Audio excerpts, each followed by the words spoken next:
प्यारे बच्चों, आइए आज हम आपको एक ऐसे प्रोडक्ट के विषय में बताने जा रहे हैं जिससे हम लोग बहुत ज़्यादा फेमिलियर नहीं थे। उससे पहले मैं आपको एक छोटा सा एग्जांपल मैं देना चाहता हूँ।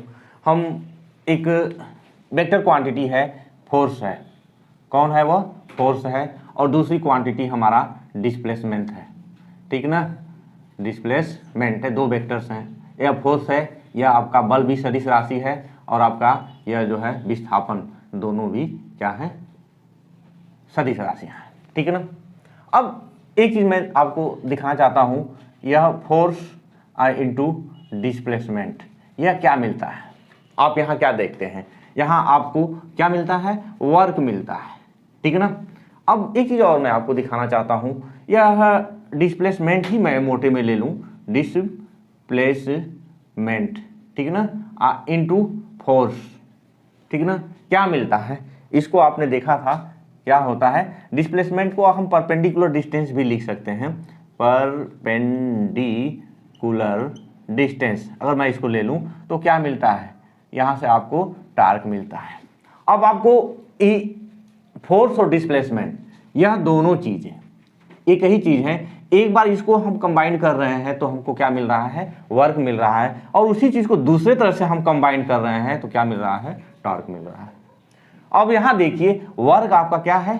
स्केलर क्वांटिटी है, और यह का टार्क क्या है? आपका वेक्टर क्वांटिटी है। तो फिजिकल क्वांटिटी दोनों हमारा वेक्टर था, और दोनों का अब एप्लीकेशन पर डिपेंड किया कि हमको क्या मिला। एक से स्केलर मिला और एक से वेक्टर मिला। तो आज हम लोग इस तरह की जो है जो मल्टीप्लिकेशंस हैं, जैसे हमारा आपको इससे पहले मैंने आपको बताया था कि मल्टीप्लिकेशंस ऑफ वेक्टर क्या होता है। तो मैंने 3 तरह का बताया था, जिसमें जो है मेनली आप एक स्केलर और एक वेक्टर लेकर किए थे, जिसके विषय में मैंने पहले ही आपको बता दिया है। आज हम लोग पढ़ेंगे स्केलर प्रोडक्ट क्या होता है। स्केलर प्रोडक्ट, जिसको हम लोग डॉट प्रोडक्ट भी कहते हैं, ठीक ना। आप जो भी है आप इसको देखते रहेंगे। कभी कभी इसको हम अदिश गुणन भी कहते हैं। अदिश गुणन, हिंदी में इसको अदिश गुणन कहा जाता है। तो आइए देखते हैं यह कैसे होता है, यह कैसे फॉलो करता है, इसका मल्टीप्लिकेशन कैसे किया जाता है। एक विस्तृत जानकारी मैं आपको देना चाहता हूँ। सपोज करिए अदिश जो हमारा स्केलर प्रोडक्ट है वह एक्चुअल में है क्या, आइए उसको मैं पहले बताता हूँ। लेट सपोज यह एक वेक्टर ए है, ठीक है ना। ओ और ए, यह वेक्टर हमारा, इसका मैग्नीट्यूड कितना है और डायरेक्शन क्या है? ए है। अब एक दूसरा वेक्टर है, अब कुछ एंगल इससे बना रहा है। सपोज कर लीजिए वह जो है क्या है? वेक्टर बी है।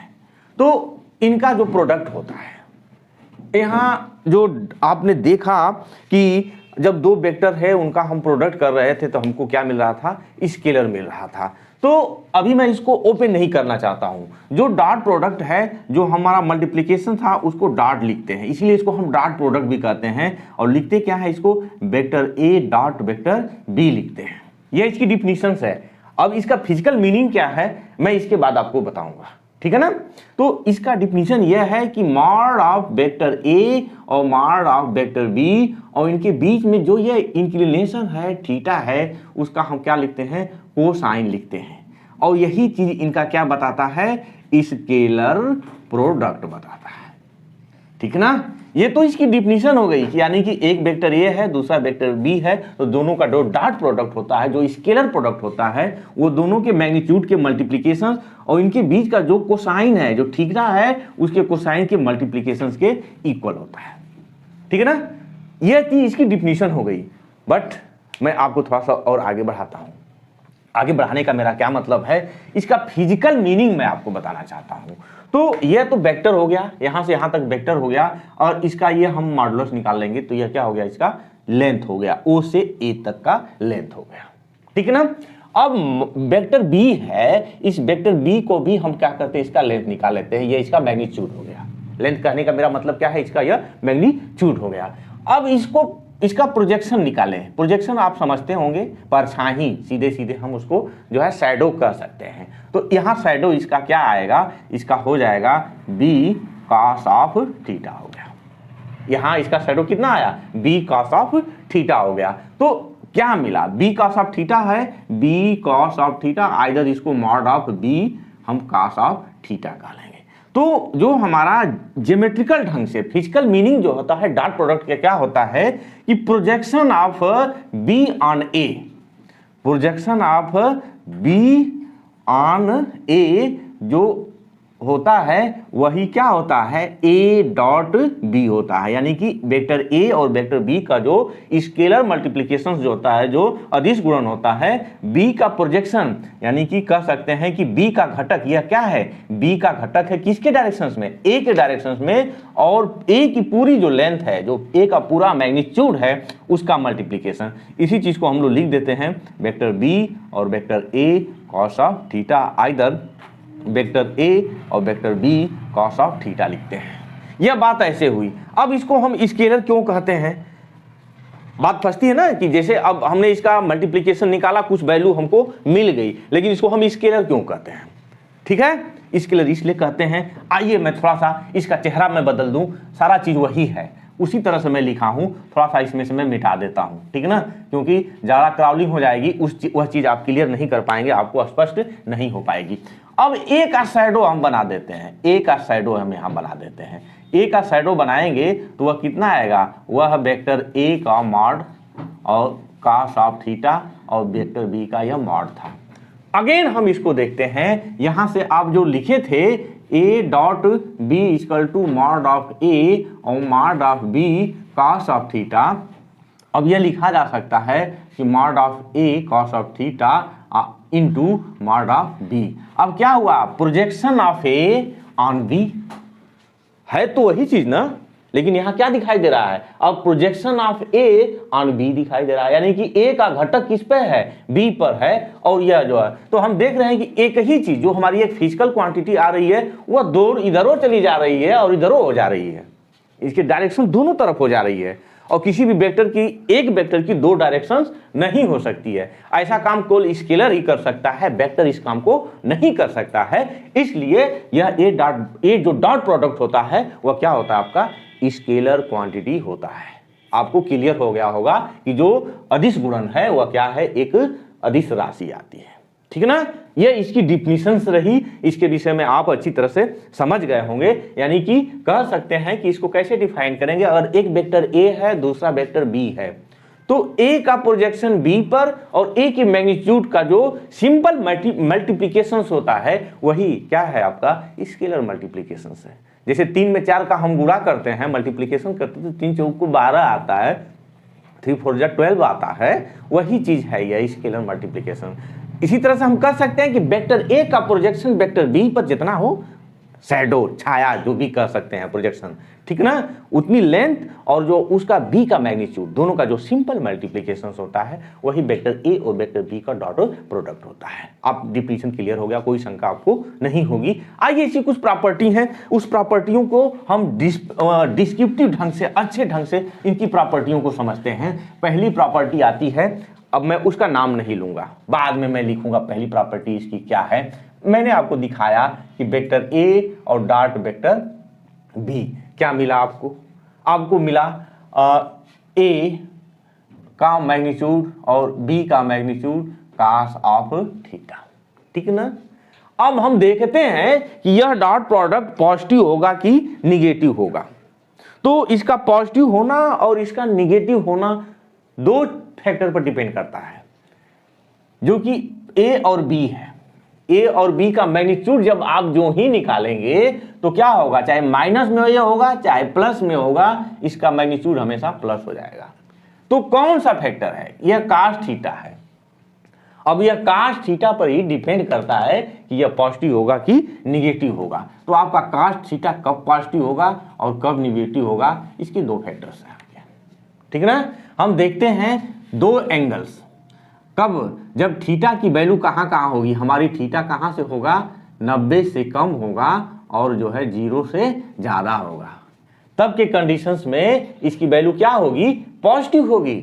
और जब हमारा थीटा कहाँ होगा, थीटा हमारा किसके किसके बीच में होगा, न 180 से कम और कहाँ जो है 90 से अधिक होगा, तब के केस में यह निगेटिव होगा और यहाँ क्या होगा, पॉजिटिव होगा। अब एक बात आती है कि अगर एक्यूट एंगल है, थीटा हमारा क्या है, एक्यूट एंगल है, एक्यूट एंगल यानी कि न्यून कोण है, तब के कंडीशंस में क्या होगा। एक्यूट एंगल है तो अगर यह पॉजिटिव होगा, अगर माइनस, अगर डायरेक्शन से यह क्लॉकवाइज में है चाहे एंटी क्लॉकवाइज में है, क्योंकि हम जानते हैं कि cos ऑफ माइनस थीटा भी क्या होता है, cos ऑफ थीटा के इक्वल होता है। तो बात समझ में आई।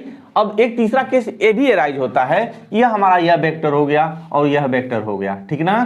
तो अब यहाँ से हम लोग देखेंगे कि यह क्या है, यह माइनस थीटा है। अब आप ट्रिग्नोमेट्री के हिसाब से अपने हिसाब से इसको चेक करेंगे, इसके हिसाब से आप उसको पॉजिटिव इधर उसको नेगेटिव देंगे। तो यही दो फैक्टर है, यहाँ आपको ध्यान देने की जरूरत है कि इस किस कंडीशंस में पॉजिटिव होगा और किस कंडीशंस में यह नेगेटिव होगा, ठीक है ना। आइए हम अब दूसरी प्रॉपर्टी इसकी देखते हैं। दूसरी प्रॉपर्टी क्या कहता है, दूसरी प्रॉपर्टी यह है कि यानी कि हमारा जो स्केलर प्रोडक्ट है पॉजिटिव कब होगा और नेगेटिव कब होगा, यहां मैंने आपको बताया, ठीक है ना। अब आइए हम देखते हैं दूसरी प्रॉपर्टी इसकी क्या है। अब vector A dot vector B आपने लिखा है, क्या लिखेंगे, मॉड ऑफ ए और मॉड ऑफ बी और cos ऑफ थीटा करेंगे, ठीक है ना। अब जैसे अब यह क्या है, यहाँ अगर फिजिकल हिसाब से इसको देखें, यह आपका O था, A था, यह B था, यह वेक्टर A हो गया, वेक्टर B, यह क्या हो गया, थीटा हो गया, इस डायरेक्शंस में जा रहा है। तब के कंडीशंस में आपने इसको इतना लिख रखा है। अब यही चीज पलट जाए, अब क्या हो जाए, इधर B आए, जब B इधर आएगा तो थीटा की वैल्यू क्या हो जाएगी, निगेटिव हो जाएगी, यानी कि B डॉट अब हम A करें और यहाँ से मॉड ऑफ B और mod of A cos of minus of the theta, यानी कि इसको सीक्वेंस में लिख दें तो यहाँ B और cos ऑफ थीटा, यह क्या आ गया, B डॉट A आ गया। तो हम क्या देख रहे हैं कि A डॉट B और B डॉट A दोनों आपस में क्या है, इक्वल है। तो डॉट प्रोडक्ट किस लॉ को फॉलो करेगा, इस लॉ को हम क्या कहते हैं, इस लॉ को हम कहते हैं कम्यूटेटिव लॉ कहते हैं, क्रम विनिमय नियम। इसको क्या कहते हैं हम लोग, कम्यूटेटिव लॉ। यह कम्यूटेटिव लॉ को फॉलो करता है, क्रम विनिमय नियम, ठीक है ना। यह इसकी दूसरी प्रॉपर्टी हुई। अब एक चीज और है, उसको मैं शॉर्टली बता देना चाहता हूं। तीसरी प्रॉपर्टी है डिस्ट्रीब्यूटिव प्रॉपर्टी इसका, ठीक है ना, डिस्ट्रीब्यूटिव कह सकते हैं इसको। हम कैसे इसको देखते हैं डिस्ट्रीब्यूटिव प्रॉपर्टी को, आइए देखते हैं। अगर डिस्ट्रीब्यूट होता है, कैसे डिस्ट्रीब्यूट होता है, सपोज करिए यह वेक्टर आपका A है और इधर से यह वेक्टर B हो गया और यह क्या हो गया आपका वेक्टर C हो गया, ठीक है ना। अब यह वेक्टर A क्या करेगा, उस पर डिस्ट्रीब्यूट होता है। कैसे डिस्ट्रीब्यूट होगा, यहाँ से मैं इसका एनालाइजेशन मैं आपको नहीं बताऊंगा, मैं सिंपल ऐसे बता देता हूँ। यह क्या मिलेगा आपका, यहाँ B और यहाँ C को आप ऐड करिएगा तो वेक्टर B और प्लस वेक्टर C मिलेगा। मान लेते हैं कितना हो गया, वेक्टर D, और ये जो एंगल है वह इसके बीच में हो गया, ठीक है ना। तो यह क्या होगा आपका, यह आपकी तीसरी प्रॉपर्टी है, क्या कि यहाँ से लिखिएगा A डॉट D लिखेंगे तो कितना हो जाएगा, A डॉट D, और D आपका आया कितना है, B प्लस C हुआ है, तो यहाँ से यह A डॉट B हो जाएगा और A डॉट C हो जाएगा। यह इस तरह से डिस्ट्रीब्यूट करता है। अगर इसको मैं शॉर्टली थोड़ा सा बता दूं इसको कि इसका प्रोजेक्शन निकालें, इसका प्रोजेक्शन निकालिएगा तो ये आएगा इसका प्रोजेक्शन।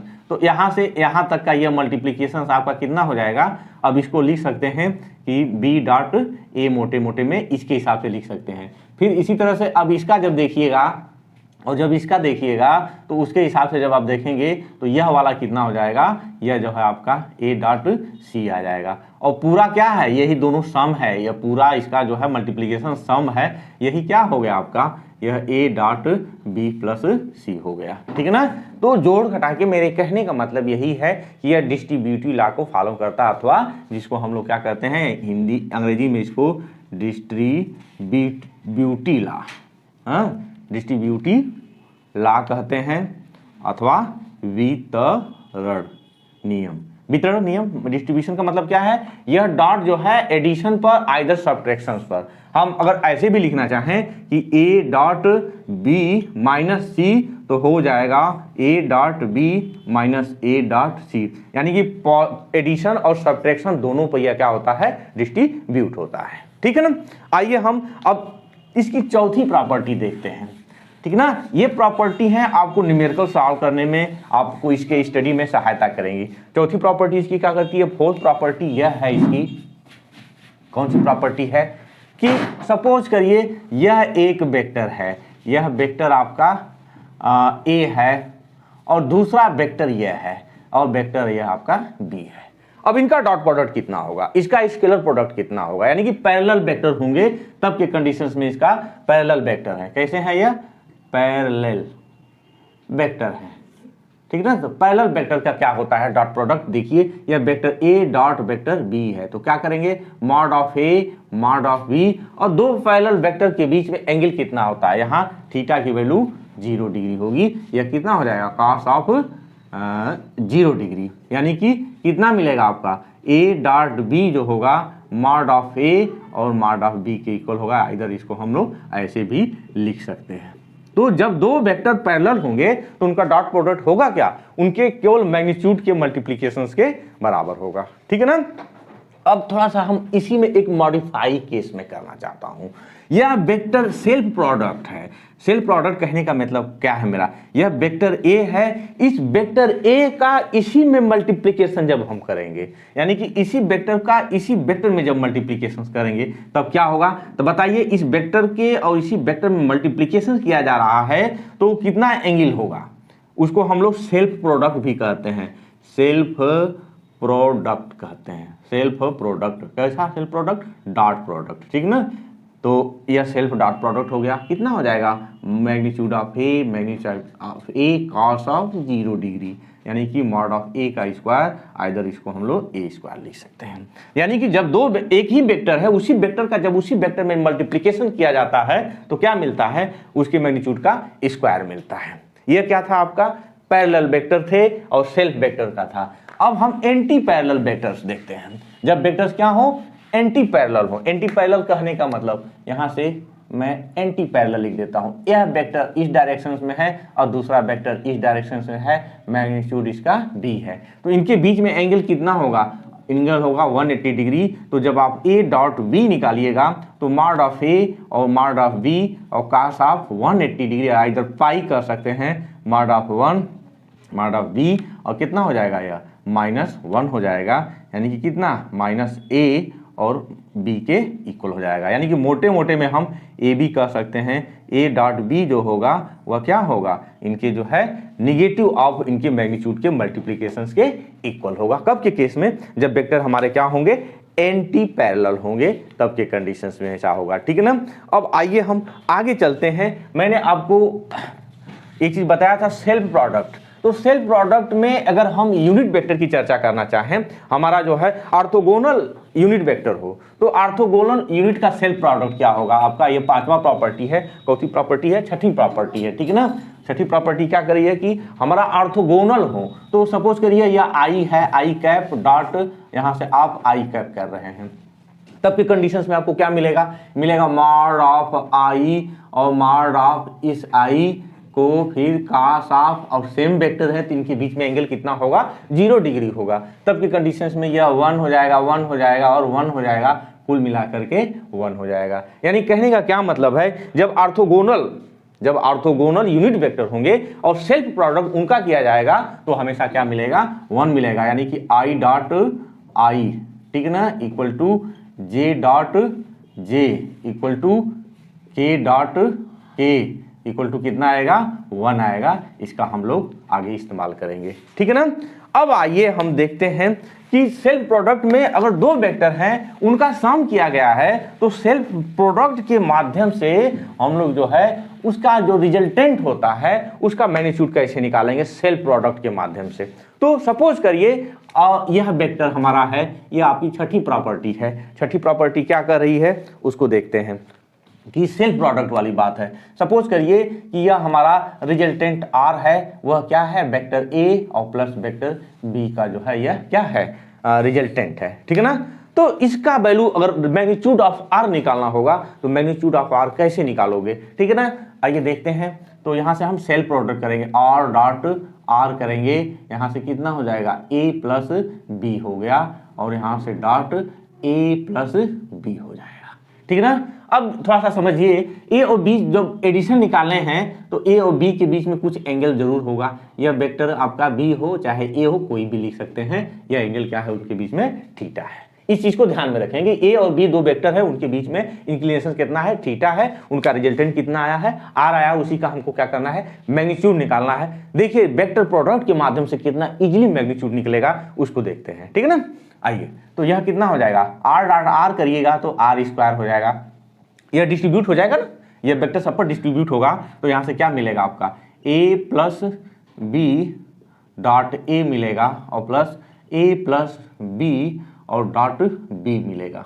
अब ये सब पे डिस्ट्रीब्यूट होगा, ए डॉट लेफ्ट डिस्ट्रीब्यूशन और राइट डिस्ट्रीब्यूशन सब होता है इसमें, बी डॉट ए और यहाँ से ए डॉट बी और यहाँ से बी डॉट बी हो गया, ठीक है। अब यह क्या मिलेगा, यह आपका ए स्क्वायर हो जाएगा और ए डॉट बी को हम A dot B dot A को ए डॉट बी लिख सकते हैं। यह कम्यूटेटिव लॉ को फॉलो करता है। और यहाँ से आपका ए डॉट बी है तो ए डॉट बी रहने दीजिए। और यह कितना है आपका, बी का स्क्वायर है। क्या मिला आपको, आर का स्क्वायर इक्वल टू ए का स्क्वायर बी का स्क्वायर और 2 टाइम्स ए डॉट बी मिला। बट ए डॉट बी को हम लिख क्या सकते हैं, ए डॉट बी को हम क्या लिख सकते हैं, इसको जो है यही लिखेंगे कि ए का स्क्वायर बी का स्क्वायर 2 और यहाँ से ए डॉट बी आपने क्या लिखा था, A B cos of theta equal to R square. यानी कि आर की वैल्यू कितना हो जाएगी, root of A square B square 2ab cos of theta हो जाएगी। यह आपका रिजल्टेंट हो जाएगा। तो आप इसको देख लिए, यह इस तरह से क्या है, जब दो वेक्टर हो उनका सम दिया गया हो तो उनका रिजल्टेंट कैसे निकालेंगे, इस फार्मूले से निकाल सकते हैं, ठीक है ना। आइए हम अब अगली प्रॉपर्टी देखते हैं। दो वेक्टर जो होंगे उनका अगर क्या था, अब तक आपने पैरेलल देखा और एंटी पैरेलल देखा, लेकिन अगर दो वेक्टर हों और परपेंडिकुलर हों तब के कंडीशंस में क्या होगा, आइए उसको हम लोग देखते हैं, ठीक है ना। परपेंडिकुलर वेक्टर का केस देखते हैं, वह क्या होगा। सपोज करिए कि यह प्रॉपर्टी आपकी कौथी होगी, यह प्रॉपर्टी आपकी 8वीं होगी, यह जो है आपकी 8वीं प्रॉपर्टी है। आइए इसको देखते हैं, ठीक है ना। अब यह वेक्टर ए हो गया और दूसरा वेक्टर बी हो गया, एक दूसरे के क्या है, परपेंडिकुलर है, ठीक है ना। यह आपका वेक्टर ए हो गया और यह वेक्टर बी हो गया, ठीक। यानी कि इनके बीच में एंगल कितना है, 90 डिग्री है। तब के कंडीशंस में इनका डॉट प्रोडक्ट क्या होगा, यहाँ से ए और डॉट बी जब आप करेंगे तो मॉड ऑफ ए और मॉड ऑफ बी और कॉस ऑफ 90 डिग्री। और हम जानते हैं कि कॉस ऑफ 90 डिग्री की वैल्यू कितनी होती है, 0 होती है। तो 0 रख देंगे तो मॉड ऑफ ए यहाँ से mod of B into 0 all will be 0, यानी कि ए डॉट बी क्या हो जाएगा आपका 0 हो जाएगा। तो जो आपके ऑर्थोगोनल वेक्टर्स होते हैं आई जे के, सबकी वैल्यू क्या होती है, ऑर्थोगोनल वेक्टर में सबकी वैल्यू एक दूसरे के परपेंडिकुलर होते हैं। जैसे यह आप ले लिए, यह ले लिए, यह आपका आई हो गया, यह आपका जे हो गया, यह आपका के हो गया। तब अब आई डॉट जे निकालिएगा, तब क्या मिलेगा, यह हम इसको 9वीं प्रॉपर्टी के रूप में यूज कर सकते हैं। क्या है कि आई डॉट जे, ठीक है ना, ये परपेंडिकुलर है तो मॉड ऑफ आई और मॉड ऑफ जे और cos of 90 degree equal to 0।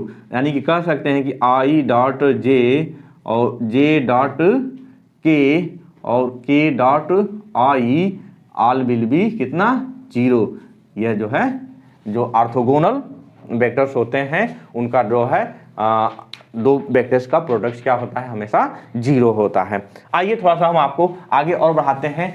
अगर a डॉट बी 0 दिया हुआ है तो क्या क्या संभावनाएं हो सकती हैं, यह जो है इसकी 10वीं प्रॉपर्टी है। 10वीं प्रॉपर्टी क्या कर रहा है कि एक वेक्टर a दिया है, दूसरा वेक्टर b दिया है, ये 0 लिखा हुआ है, तो क्या क्या हो सकता है। इसमें दो बातें हैं, आइदर जो है a 0 होगा, आइदर जो है b 0 होगा, और जो है क्या हो सकता है ए और बीच में इनकी थीटा की वैल्यू कितना होगी 90 डिग्री होगी। इससे यही निष्कर्ष निकलता है, या तो ये 0 हो सकता है या तो यह 0 हो सकता है, नहीं भी 0 है, ए और बी अगर नॉन 0 है तो क्या होगा, उनके बीच में 90 डिग्री का एंगल होगा, ठीक है ना। यही तभी संभव है, यह हो सकता है, ठीक है ना। अब तक तो ये आपकी 10वीं प्रॉपर्टी थी। आइए हम 11वीं प्रॉपर्टी देखते हैं। इसको जो है जो यूनिट वेक्टर है, कोई वेक्टर है यूनिट वेक्टर के फॉर्म में है, उसको हमको कैसे करना है ये रमी प्रॉपर्टी में देखते हैं। सपोज करिए यह वेक्टर आपका ए है, वह कितना है ए एक्स आई और ए वाई कंपोनेंट के हिसाब से है, और यह ए जेड के है। दूसरा वेक्टर आपका बी है, वह है बी एक्स आई और बी वाई जे और बी जेड के है। अब हमको क्या निकालना है, इसका डॉट प्रोडक्ट निकालना है। जब डॉट प्रोडक्ट जब निकालेंगे तो क्या होगा, वह vector A dot vector B कितना हो जाएगा, उसी तरह से इसका जो है मल्टीप्लिकेशंस करेंगे, ठीक है ना। तो मल्टीप्लिकेशंस आप अपने कैलकुलेशंस के हिसाब से कर लेंगे। इसका मल्टीप्लिकेशन होगा ए एक्स और बी एक्स और ए वाई और बी वाई और ए जेड और बी जेड, यानी कि जो आई कंपोनेंट है, जो इसका हम डिस्ट्रीब्यूशन में डॉट प्रोडक्ट का डिस्ट्रीब्यूशन करेंगे तो आई डॉट आई जो आएगा, तो यानी कि ए एक्स और बी एक्स वाले आई डॉट आई आएंगे। इसके अलावा बकिया दोनों कंपोनेंट क्या होंगे, वह जे डॉट आई होगा और जे डॉट आई डॉट के होगा, वह सब क्या हो जाएगा, जीरो हो जाएगा। इसी तरह से इसका देखें, जे डॉट जे वाला 1 होगा, बकिया जीरो हो जाएगा। यानी कि ए डॉट बी आप जब भी निकालिएगा तो क्या निकालना है, उनके कंपोनेंट का, एक्स कंपोनेंट का मल्टीप्लिकेशन प्लस वाई कंपोनेंट का मल्टीप्लिकेशन प्लस जेड कंपोनेंट का मल्टीप्लिकेशन, बस इतना लिखा जाता है, ठीक है ना। यह ए डॉट बी आपका हो गया, ठीक है ना। अगर हम इसकी डिफिनीशन पर जाएं, हम 12वें नंबर पर चर्चा करना चाहें तो इसी का एप्लीकेशन कर सकते हैं। अगर हमको मालूम है कि A dot B equal to कितना है, A B cos of theta, तो यहाँ से हम कॉस ऑफ थीटा निकाल सकते हैं। क्या करेंगे, ए डॉट बी और बटा में कितना आपका ए बी हो जाएगा, और इसके हिसाब से एंगल इनके बीच में, दो वेक्टर का बीच का एंगल जब हमको निकालना होगा, फाइंड करना होगा, तो उस एंगल को इसके हिसाब से हम लोग फाइंड कर सकते हैं, ठीक है ना। अगर हमको डॉट प्रोडक्ट मालूम है, इसको एंगल को फाइंड करना है, तो इसको और लिख सकते हैं हम लोग क्या, ए एक्स और बी एक्स और ए वाई बी वाई, यहाँ से ए जेड और बी जेड, और बटा में अब यह क्या है आपका मॉड ऑफ ए है और मॉड ऑफ बी, यानी कि कह सकते हैं A X square A Y square A Z square, mod यही ना होगा इसका, और बी का कितना होगा, B X square B Y square और बी जेड का स्क्वायर, और इस तरह से जो है हम इनके बीच का एंगल निकाल सकते हैं, ठीक है ना। अब इसके डॉट प्रोडक्ट से हम लोग प्रोजेक्शन भी निकाल सकते हैं। डॉट प्रोडक्ट के माध्यम से प्रोजेक्शन भी निकाला जा सकता है। वह प्रोजेक्शन कैसे निकलेगा उसको थोड़ा सा हम लोग देखते हैं, ठीक ना। कैसे निकल, दो वेक्टर दिया हुआ है, यानी कि एक वेक्टर का दूसरे वेक्टर पर जो कंपोनेंट होगा, जो प्रोजेक्शन होगा, वह कितना होगा, उसको कैसे निकालेंगे। यह प्रॉपर्टी नंबर आपकी कह सकते हैं, यह जो है 13 हो गई, ठीक है ना। क्या है वहाँ प्रोजेक्शन उसका, सपोज करिए यह ए डॉट बी आया है आपका A B cos of theta. अब इसको हम लिख सकते हैं A cos of theta equal to A dot B, और नीचे कितना आपका हो जाएगा मॉड ऑफ बी, यानी कि वेक्टर बी का मॉडुलस। यह क्या है, ए का projection of A on B, vector A का बी पर यह प्रोजेक्शन हो गया ए कॉस ऑफ थीटा, और यह कितना हो जाएगा, यहाँ से A X B X A Y B Y और ए जेड और बी जेड, और मॉड ऑफ बी कितना आया आपका बी एक्स का स्क्वायर बी वाई का स्क्वायर और बी जेड का स्क्वायर। यह आपने क्या निकाला, projection of A on B. इसी तरह से आप निकाल सकते हैं projection of B on A, वो भी कितना आएगा A X B X A Y B Y A Z B Z, और नीचे कितना आपका ए एक्स का स्क्वायर बी एक्स का ए वाई का स्क्वायर और ए जेड का स्क्वायर, ठीक है ना। तो इस तरह से प्रोजेक्शंस भी हम डॉट प्रोडक्ट के माध्यम से निकाल सकते हैं, ठीक है ना। अब आइए एक चीज़ और चलते हैं, कोई हम कंफ्यूजन नहीं पालेंगे। कौन सा कंफ्यूजन की मैं बात करना चाहता हूँ, आइए प्रॉपर्टी जो है इसकी 14 देखते हैं। 14 प्रॉपर्टी क्या कह रहा है कि यदि यह क्या लिखा हो, इस तरह से एम ए डॉट बी लिखा हो, इसका क्या क्या मीनिंग हो सकता है। यह ऐसा भी हो सकता है कि M A dot B A dot M B, ये भी हो सकता है, ठीक है ना। तो इसमें कोई कंफ्यूजन की बात नहीं है। आप चाहे तो स्केलर है ए में मल्टीप्लीकेशन कर दीजिए, जो वेक्टर आएगा उसका बी में डॉट प्रोडक्ट कर देंगे, इधर बी में मल्टीप्लीकेशन कर दीजिए, जो वेक्टर आएगा उसमें ए का डॉट प्रोडक्ट कर देंगे, ठीक है ना। तो अब यहाँ एक चीज और देखिए, यह प्रॉपर्टी जो है उसकी 15 प्रॉपर्टी है। 15 प्रॉपर्टी क्या कह रहा है कि अगर जीरो नहीं है, अगर ए नॉट जीरो, अगर वेक्टर ए जो है नॉन जीरो वेक्टर है, तो हमेशा ए डॉट ए क्या आएगा, ग्रेटर देन जीरो ही आएगा, ठीक है ना। बात समझ में आई। अगर कह रहा है कि क्या कंडीशंस है कि अगर जैसे कोई वेक्टर है ए, उसी की वैल्यू दिया हुआ है, और जब भी हम मल्टीप्लिकेशन करेंगे तो जो आएगा वह क्या होगा, हमेशा जीरो से ज्यादा होगा। अब इसी का दूसरा केस राइज होता है कि ए क्या हो हमारा, ए डॉट ए जीरो दिया हो, तो इसका क्या मतलब है कि जो हमारा वेक्टर ए क्या होगा वह नल वेक्टर होगा। कैसा वेक्टर होगा, शून्य वेक्टर होगा, तभी ऐसा संभव है, ठीक है ना।